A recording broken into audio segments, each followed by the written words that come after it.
Hello, everyone. Today is the 27th of June. This is the OpenEthereum team. And today we will be doing a little bit of code exploration into our Rust code base. You know, it's pretty large, pretty important, and we will be kind of digging into it so that it will be much easier for you and for everyone else to contribute to our code, and hopefully it will be helpful. So today, my name is Artem Bortnikov, I'm the lead developer, and today with me is Dragan, Rakita, and Adrian Masanets, who are part of OpenEthereum team. And Dragan, if you may. Hello, everybody. Nice to have you here. For last month or so, I was basically reverse engineering OpenEthereum. Wanted to see how it works, what's the main points that introduce dynamics in the systems, and basically wanted to learn all the modules. On that part, I will start with share screen. Okay. I started creating one big diagram. This diagram will be shared with this video. It's still a work in progress, and it's quite big because OpenEthereum is quite big. Where will we start? When I first was introduced to OpenEthereum, I wanted to see where the main trading systems, where is the main dynamics that introduced in the OpenEthereum. And first thing that I saw is IoService. IoService allows us to make basically workers that on some kind of message will basically work some code. Three main parts of IoService are channel, handler, and context. What it does, we send a message to our channel. We get that message to our handler, and with our context, we know what message is sent. If additionally, that's basically subscribe and publish pattern. Additionally, with that, we have timers that are basically used mostly in the system. That allows us to basically set timer to 5 seconds, 10 seconds, and they will be called in this handler. Let's see a little bit how they look in the code. Handler.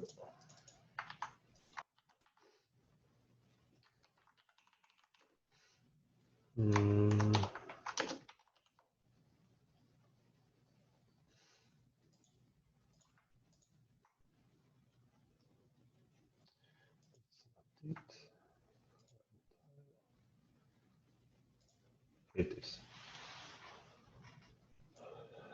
There are basically a lot of function. Main function that we use this initialize. It's of course called on the start. Timeout is called on the timer that we registered, and the message is called when there's something sent to the channel. Other things are mostly used in the network part to basically announce that some peer is connected, the stream is available, and these kind of functions are mainly used in the network part. Additionally, if you want to see, as you can see here, every function has a context that has some kind of message that is basically template that we define. From our context, we can additionally register new timers or send new messages. Main class that allows us to basically create our service is our service. What's important for this is where it is used. There are two main parts of the system, that is network service and client. This is here. That's the main two parts of the system that use our service, that has its workers, that uses basically just timers. Additional two types are light client and authority round. I didn't look any detail in that because it's not as important as the core of the system. What I did notice is client is basically only one that uses channels for communication, while the network part uses mostly timers to announce changes in the system. If we go into IoService,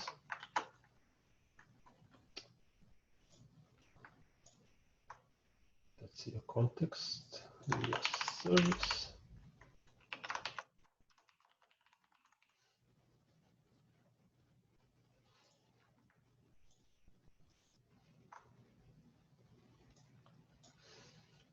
You can find it in util iOS source. You can find what's important is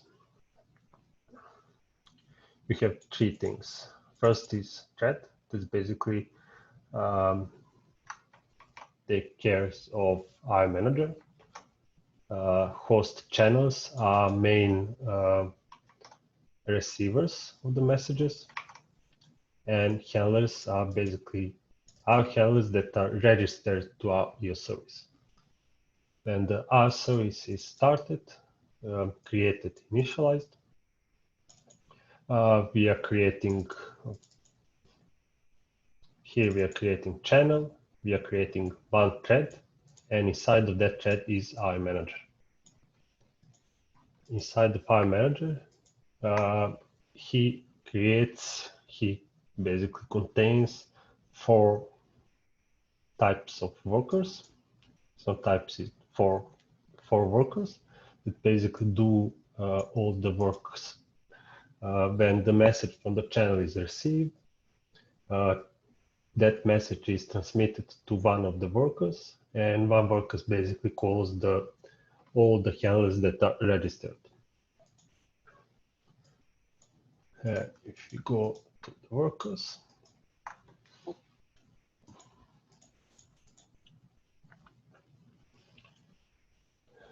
you new do work. That's these guys, as you can see, they are handlers. Stream readable, stream writable, stream hub are used in the network part, and these two are used in most of the system. They are timeout and message. These two guys are most important in our, it gives functionality to our service.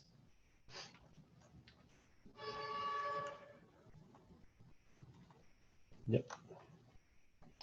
What's more important, that's maybe inside of the IoService, is that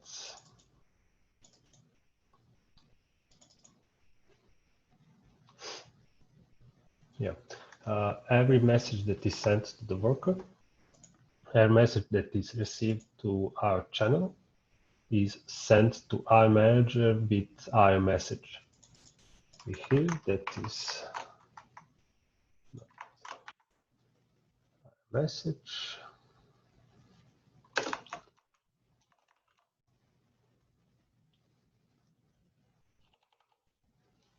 Here it is. Our message is enum that basically tells us what all the functionality that our manager can handle. There are, of course, shutdown that I don't think it's used at all.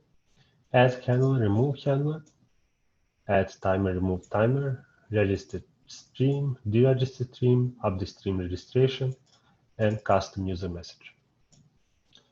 These all functionality are sent to the workers firstly to our manager, and after that to the workers who, depending on what kind of enemies, they will propagate or just add timer or just add handlers. That's basically functionality of our service. From there,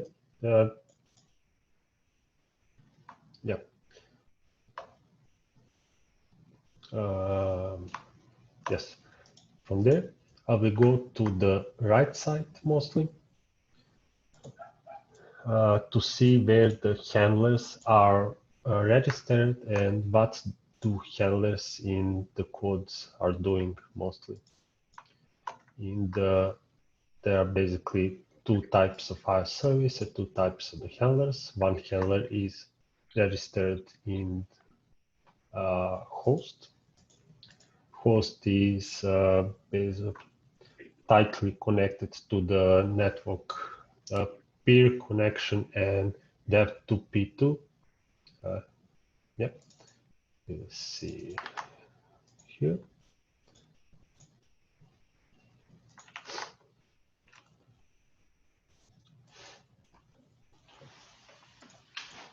Host itself has basically fields needed to TCP listener, UDP socket, basically all the network stuff that we will need to for the other peers to connect to our OpenEthereum. What's interesting for us is when you search for our handler, is that we are registering maintenance timeout, and that's sending message basically to us to be consumed a little bit later. Stream hub, stream readable, stream writable, all the stuff that is consumed and basically handled in the host.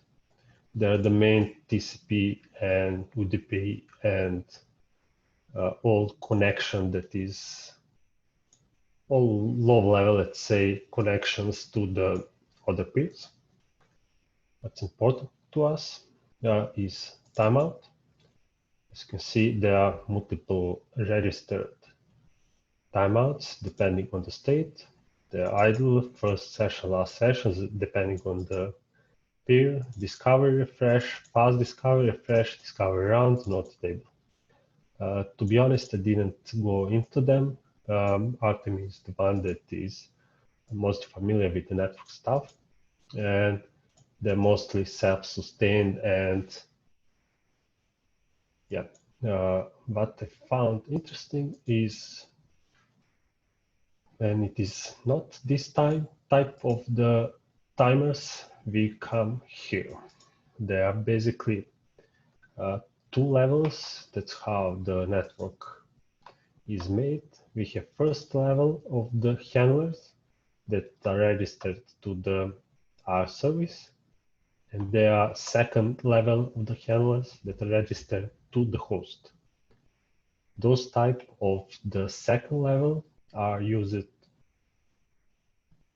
that's network protocol handler, are used by the, basically when something happens in the host, they are using network protocol handler to propagate message and went further into sync module. What we can find here is when it's not those registered timers, we are going into this route and we are calling timeout with the new network context. Here, network context is important because when we come to the, when we go from the R service to the host, we have one context. Basically, that's here. It basically just contains our message. But for proper functioning of sync, we need additional basically stuff that we will operate on. We are adding new contexts, creating new contexts that contain old context, what timer it is, what session, and what's reserve nodes. As you can see, that's here.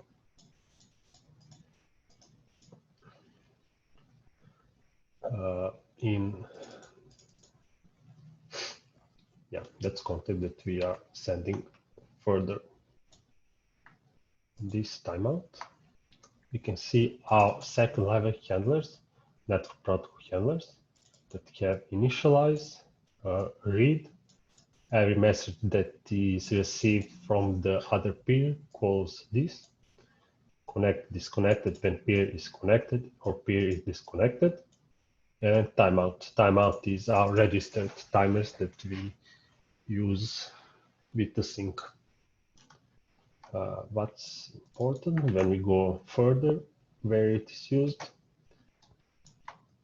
this basically came from our service. We came to the host that implement our first handler. That's first level. Second level is network protocol handler. It's used in light client and in sync protocol handler. Sync protocol handler, what it does here.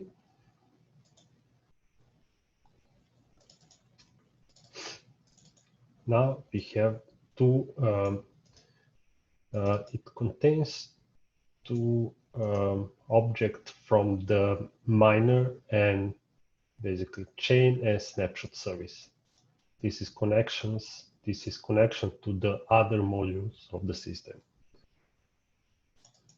Chain sync API. To be honest, that's this handler of most. It handles most of the APIs, Ethereum APIs. Overlay, chain overlay used to cache data, and privacy database uses privacy. What we found here is in initialize, we have additional timers that we are registering. On the read, when we receive a message from the any peer, we are calling sync, this chain sync API, dispatch package. And what's important, we are creating new context that sync will use. New sync IO, go here, sync trade IO, that's this part. Inside this self, we are connecting basic network context. That's from the first level handlers. These guys, snapshot service and chain, are additional modules from the left side or our diagram. Basically, they are this guy and this guy. And we have those two things. It's just packet objects that we need to operate on. But we can see, and this new IO, sync IO, is used on every call, on every hour, basically call from the second level handler. That's network protocol handler. And now let's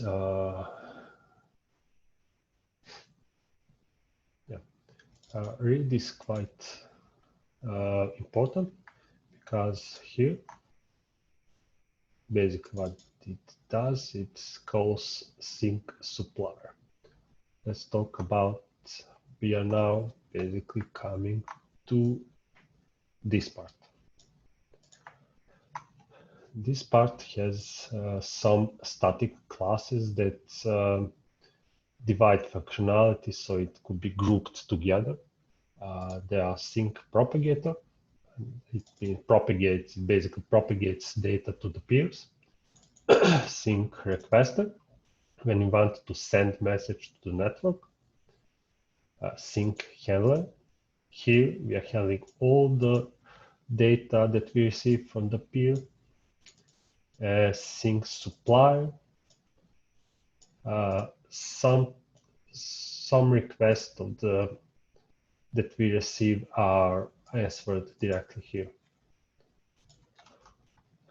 And if we come to the code, we have here sync supplier. Basically, from second level handler that's here, we are calling sync supplier to handle all the data. And here, what we can see are basically Ethereum API. If you go here, they're basically 0, 1, 2, 3. That's Ethereum API, and depending on what is asked, it's a little wrapper around that. It basically says return, call this function and return in the form that peer can read. Return block, bodies, headers, receipts, notes, snapshot manifest, and so on and so on. They're all publicly available APIs, and there are some that needs to we need to have peer authenticated requests, package that requests the peer can be peer to be confirmed. They're mostly packages that we requested from other peers. Basically, if you want to request to send to other peer get node data package, we send from this, we send to proper peer that request, and we receive the request in this function. And it will come here. And depending if it is consensus data package or transaction package, it will be called here or any or something else. Package, sync handler.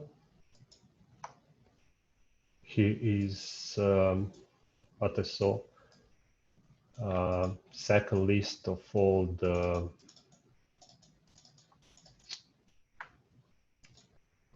packages, all the Ethereum API that we have. Basically, they are response on, as you can see, if we have status package, we call on peer status on sync handler. If we see here, sync handler is the one that handles responses from the peers. A sync supplier basically gets all the requests, all the data from the peer, and checks if it is something that needs to be answered. If it is something that needs to be processed, it is sent to the sync handler. It handles responses that be requested for other peers.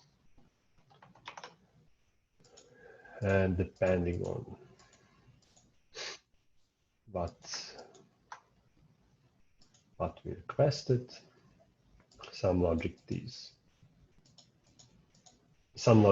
executed. This part section, but snapshot manifest, for example, we are clearing all peer downloads, creating manifest data, taking snapshot, taking manifest and putting it to the snapshot here, reset if it is already started, and we begin restoration. It's warping.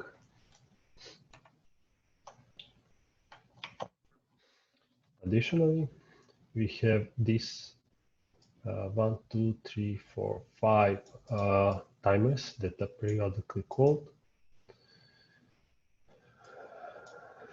Takes timer. Let's go in detail. it is timeout from the network protocol handler. That's second level handler. It calls propagate new transaction. Inside we call sync propagator. This lambda is basically checking if we are we don't want for this to be to send all transactions one time. We want to have some time limit. Because of that, we are checking if the 50 half of the second is sent is so that we can just return it. And here, what's important is we are calling basically from the client that's this chain to get all transactions. If we go here, we are basically asking a miner module.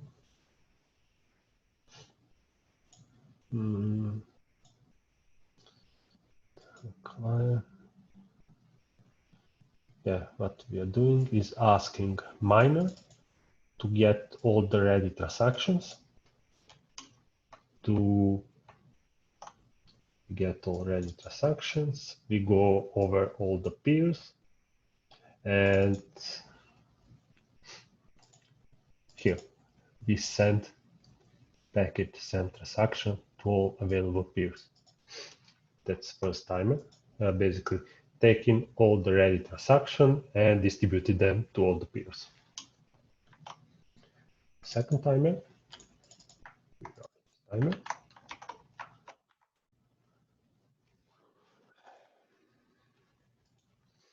here.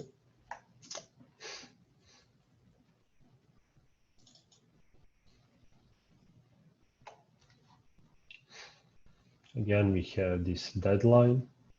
We don't want for this to take a lot of time. We want to do as much work on the one time slot. But we are doing this.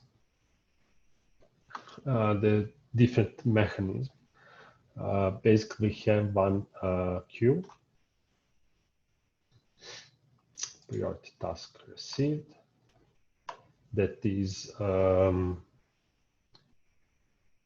I found is propagate block. Just a second.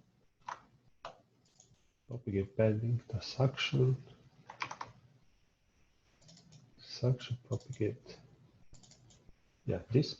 There one queue that is filled with propagate block and propagate transaction. One point where so that are propagating are from the miner. When miner receives transaction that needs to be propagated, it is basically there are some mechanism that basically enqueues that transaction in this priority task receiver, and it is worked on this periodic timer. What it does is task starting. Here it is, priority task. It logs, checks deadline, and says if the task is okay.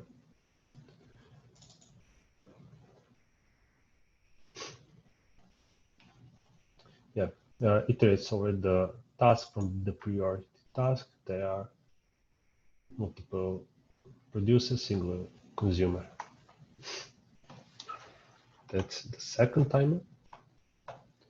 And here, if we go inside, we here in the propagate block, we are notifying all the peers that new block package is created. And the propagator section, we are, if we go here, we are basically calling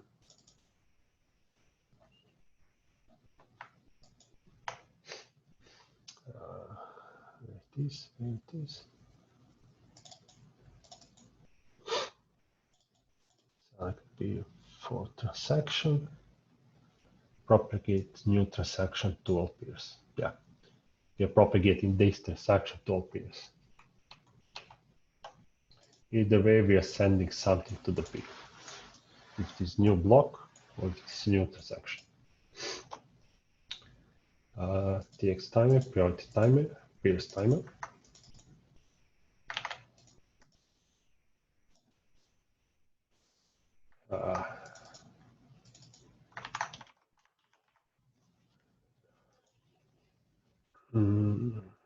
Okay. Here, checks if peer requests timeout and disconnects it. Calls sync hello on peer aborting. Because we are big on timeouts, checking timeouts if what we ask from the peer is not responded in one time frame. That's basically these timeouts. We want to disconnect that peer.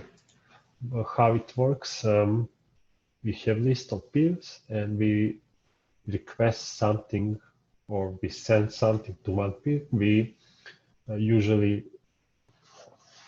want some response from them.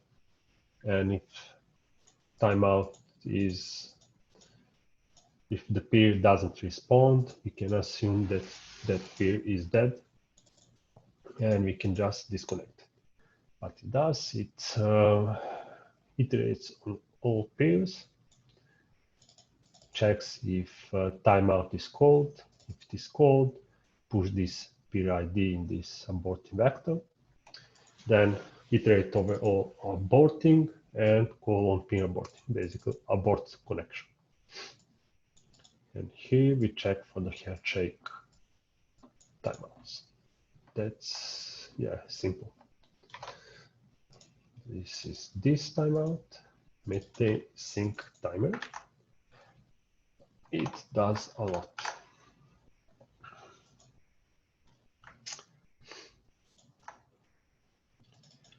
Yeah, maybe start snapshot sync, check resume. Maybe start snapshot sync. Snapshot is warping. When we are configuring, when we enable warping, it doesn't start at the beginning of our session, but it needs additional peers to be connected and additional snapshot manifest to be downloaded from the peer. This function here, check if peer is enabled and standard things. If we are waiting peer, but state of the sync module. Expected warp sync. Yeah, here we are collecting snapshot peer, a best snapshot block, all the data that we receive from all the peers. Basically, if you already know, snapshotting or warping is something only done by the, I think, OpenEthereum application client. And because of that, not all peer can be used for snapshotting. That's why we need to just find the peers that are available and have snapshotting ability. Just to make clear, Yep. Snapshotting means warp sync, basically. Yeah, that's correct. After that, when we get our snapshot peers, we check how much peers we have.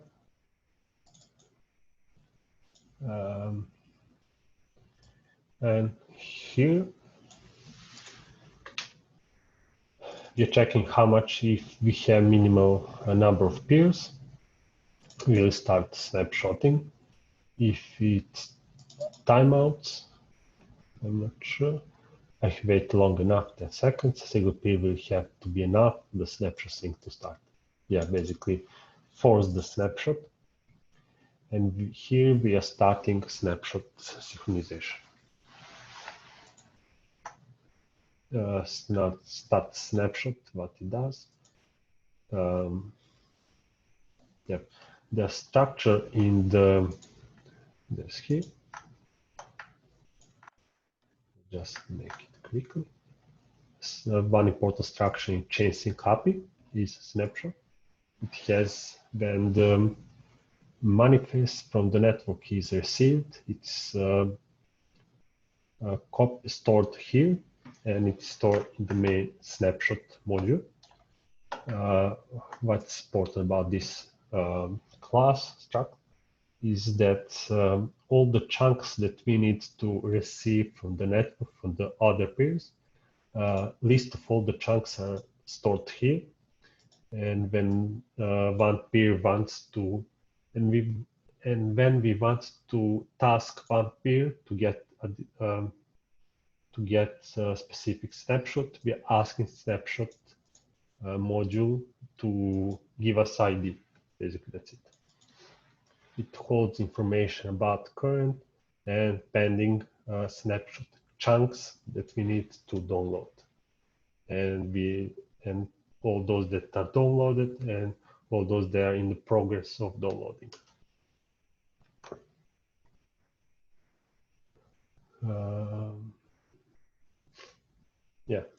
Here that's snapshot. Pending state chunk, the pending block chunk, downloading chunk, complete chunk, snapshot hash, total chunks, but yeah, basically that's it.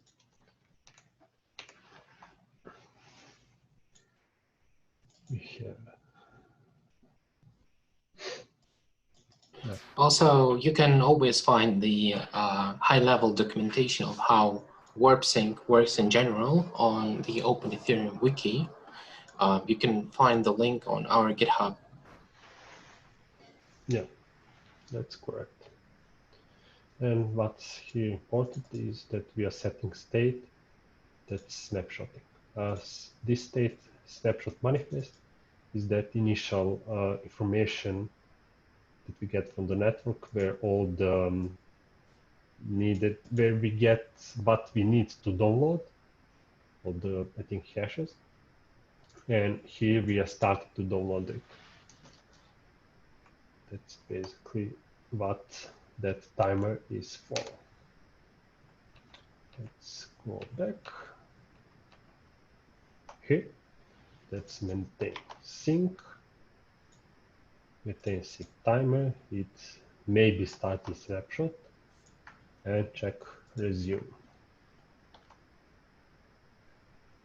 Here, check resume. As you can see, what it does, checks current state of the sync module. Depending on the state, it will maybe change state. And yeah, basically that's the main purpose of this. It doesn't do anything unusual. If you're waiting, we are here continuing sync. That's there another timer that calls this function. If it is snapshot data, it checks if it is inactive or failed, to check other state, and if it is initializing, ongoing, finalizing, do nothing. If it is snapshot waiting, we check if it is inactive, initializing, finalizing, ongoing, and so on and so on. Their main sync states. There are additional mechanisms that this sync state is propagated to a lot of parts in OpenEthereum, and I will cover this in a moment. Let's maintain sync. And lastly, continuous sync timer. That's continuous sync that we saw a minute ago. Thus, depending on the state, if it is waiting, snapshot, do nothing. If it is any other state, we need to do something. We collect all the peers that basically do nothing. It's peer is connected to us, but it doesn't request anything, and we don't request anything from them.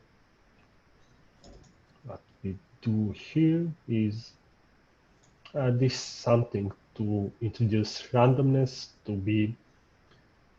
not only contact one peer, but to be random between who we contact and who we request data.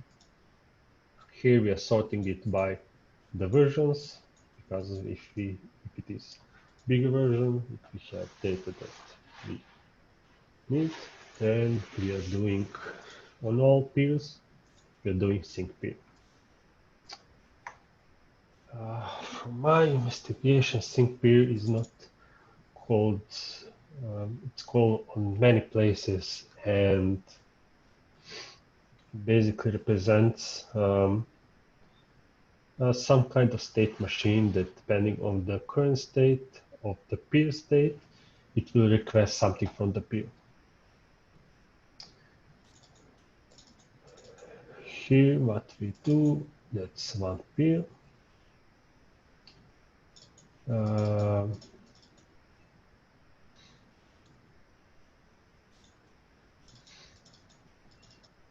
Check if this active peer, get some latest hash difficulty, snapshot number, snapshot hash, and some information from the peer. We are coming here, depending on the sync state. If it is syncing, if it is restoring, we will need different packages.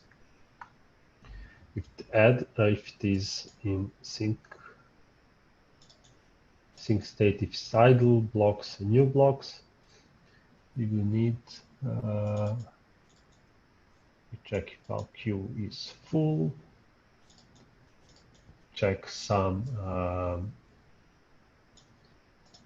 difficulty force, checks what state is peer on, and we basically request the block. What's important is this block downloader. It's similar to the snapshot. Let's go here. Block downloader, similar to the snapshot, but it contains block downloader strategy, manage state and block data for the block download process.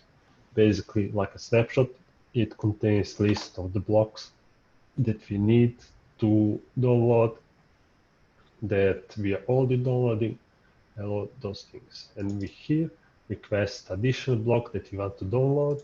When we get that request, we just send that request to our peer.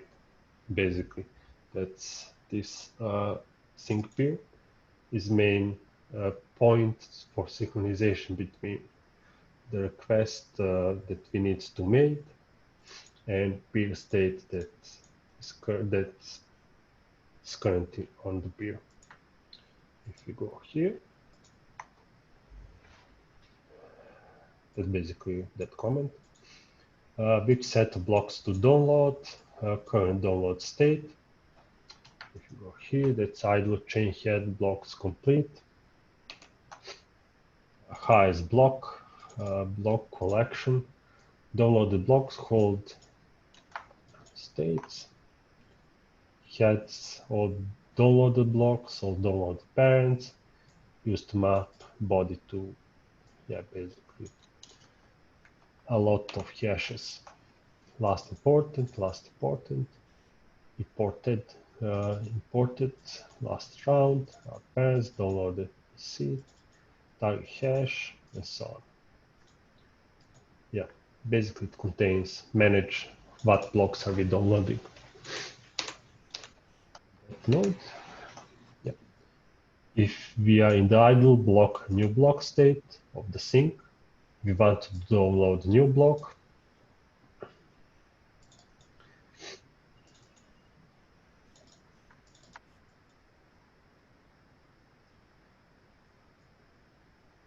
Or the old block. Same principle. As you can see, we have block downloader. That I didn't check, but this probably depends on the configuration. That's why it's optional. Option. Here we are requesting old block, here request new block, and is not suitable for requesting all blocks, sync difficult, deactivate peer. If the snapshot data, what you have is ongoing initializing. Here we are set state. Let's see what we are sending here. We are initializing our snapshot. And in here, we are just logging, nothing unusual. Here it is. That's, I think, is just for logging, nothing more. And what is it? Wait a minute. Restoration ongoing, snapshot initialize.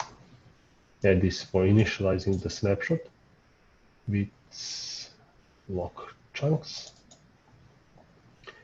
and all the download from other peers. Yeah, that doesn't doing snapshotting is done other way. And that's for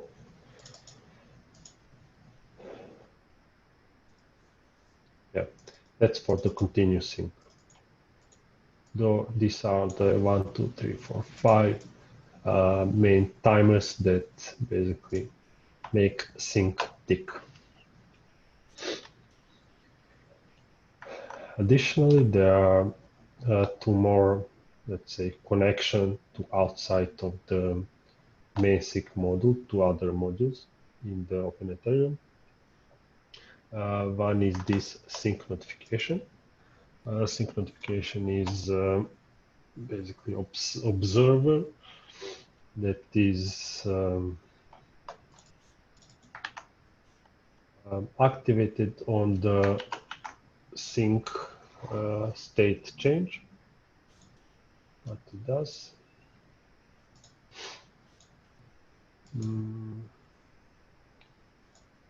Sync notification.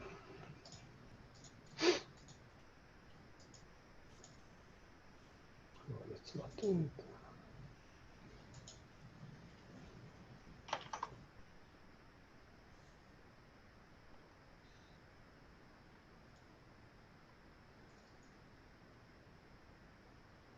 Yeah. We are here in the sync. Sync notification is basically called on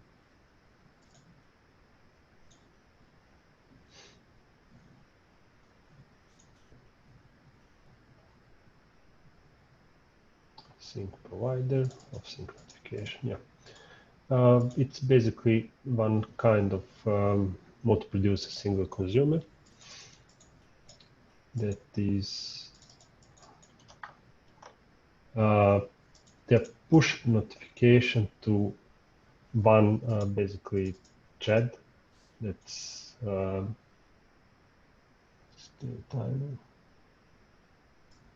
Let me just find where the thread is created.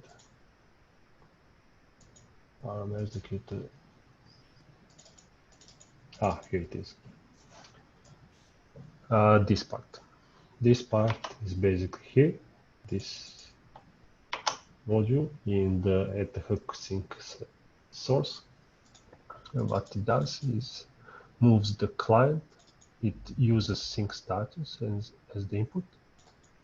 It wants to match sync. If this sync status idle of new block, it will put to sync states to the false, and it uses from the client side.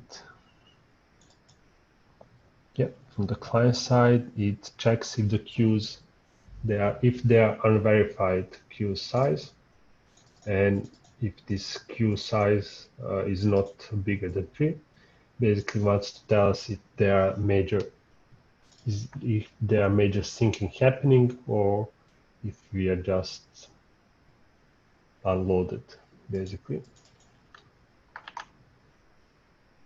And here it puts This is atomic boolean that puts that new state to our flag, and that flag is used here.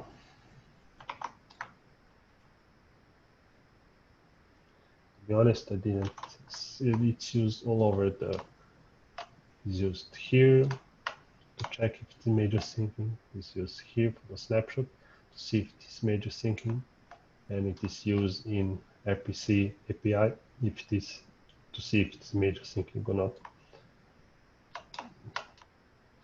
I'm not sure how important it is, but it was unusual for me to find it. That's why I'm mentioning it.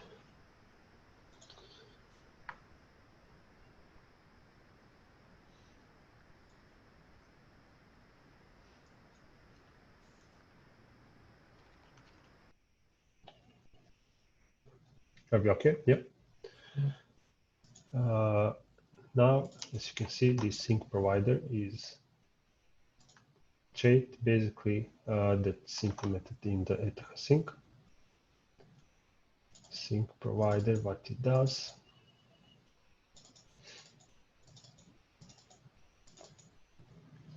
Does this sync notification. It does two things to be precise.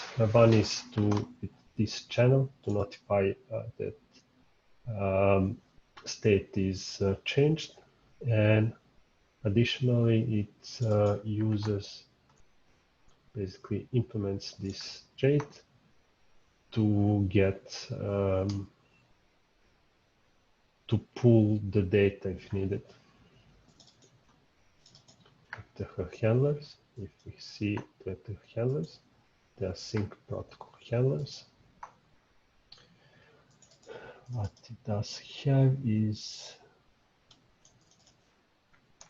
yeah, it's a little bit confusing here. As you can see, they are all ether handlers here. And via ether handlers, basically is sync protocol handler.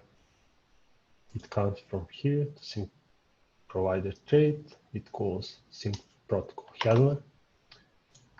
And in here it calls again chain sync API. That is here. Yeah, this getting confusing, to be honest.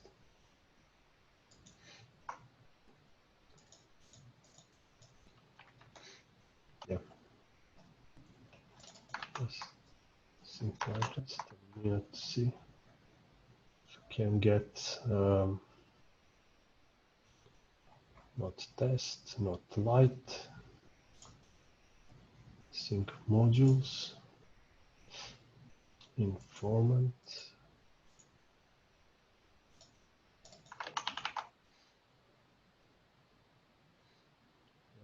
For instance, informant that is used mostly for the login is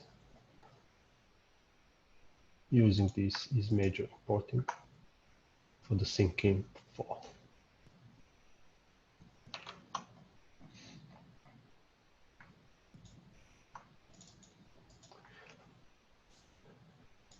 Yeah. What I found is that most are using just this major syncing to decide if this if our application is loaded now or if it is free to start another operation. Maybe we can describe it a little bit in detail later, but for now let's leave it like this. Additionally, what I want to mention is this chain notify improper. That's another notification mechanism that we have. What's important for this is that it is registered on the client side here. And basically, if the client wants to communicate to the sync module, it uses chain notify as mechanism. And if the sync module want to communicate with the client and the snapshot, it directly we basically have dependency injection, and it just calls directly client or a snapshot. Additional communication between those two main modules are basically sync provider trait that sends sync status to the rest of the system. And there is some kind of miner pending transaction that allows miner to notify to enqueue pending transactions to the sync, so the sync can propagate that transaction to all the other peers. Those are the main channels of communication between sync and client. I think that this is enough for today, and to be honest, I'm getting overwhelmed. Yeah, it's been quite it is quite a lot to digest for the newcomer. Yes, so therefore we will kind of wrap up for today. As always, feel free to ask any question that you may have on Discord. You are always welcome, and we will definitely help you out there. And if you want to contribute, as usual, the pull requests are welcome, as well as any bug reports for anything that you may find. Thank you, Dragan, for this beautiful diagram and for the detailed explanation of IO channels and sync. And see you around. Yeah. Bye.